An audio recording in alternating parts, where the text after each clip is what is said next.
La Chine possède une population gigantesque, mais également les paysages naturels les plus variés au monde.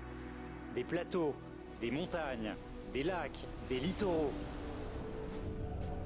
Son étendue et son climat sont favorables à la formation et à la conservation des espèces.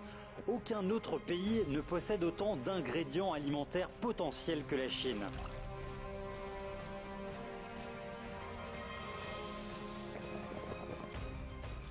Les gens font de la cueillette, du ramassage, des fouilles et de la pêche dans le but d'acquérir ces présents de la nature.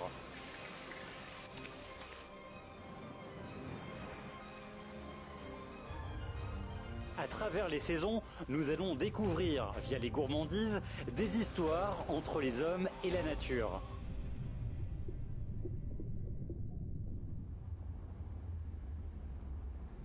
Shangri-La, dans le Yunnan.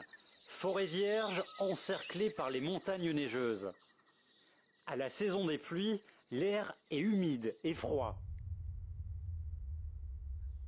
Dans les forêts de chênes et de pins, nous essayons de rattraper Dangchen Dolma, mais ce n'est pas une chose facile.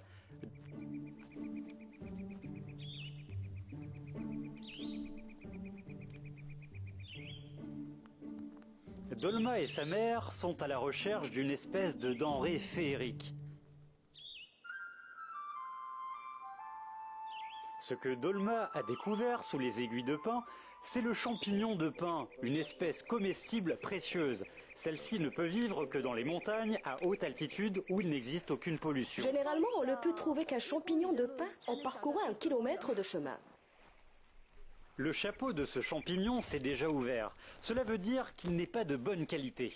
Dans le passé, la production était abondante, mais le prix était très bas. Cette année, la production est très faible. En revanche, le prix est très élevé. Le champignon de pin est vraiment un noble parmi les champignons sauvages. Au restaurant, dans les grandes villes, un plat de champignons de pin grillés coûte jusqu'à 1500 yuans. Le champignon de pin donne un arôme très fort. Légèrement grillé sous l'effet de la chaleur, un arôme minéral s'en exhale. Les gens éloignés de la nature prennent cela comme un trésor précieux.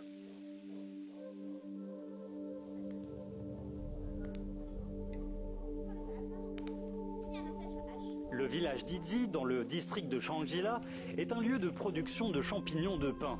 Il est 3 h du matin, mais le village est déjà vide.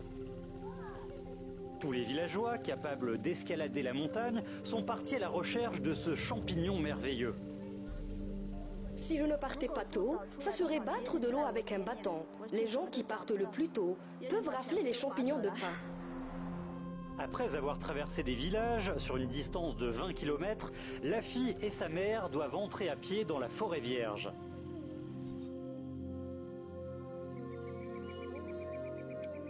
Même pour les villageois qui connaissent bien les forêts, ramasser des champignons de pin est toujours un jeu de hasard. Le champignon de pin de bonne qualité se cache toujours dans le sol. La maman essaie de retrouver le trou qu'elle a dissimulé il y a 2 jours après y avoir pris un champignon. Effectivement, un nouveau champignon pousse dans le sol sableux, mais insuffisamment arrosé par la pluie, il est très petit. Maman ne fait pas attention à sa santé. Elle ne ménage jamais son énergie dans la recherche des champignons de pin. Je m'inquiète pour sa santé en craignant qu'elle ne s'écroule un jour dans les montagnes. En fin de compte, elle est assez âgée.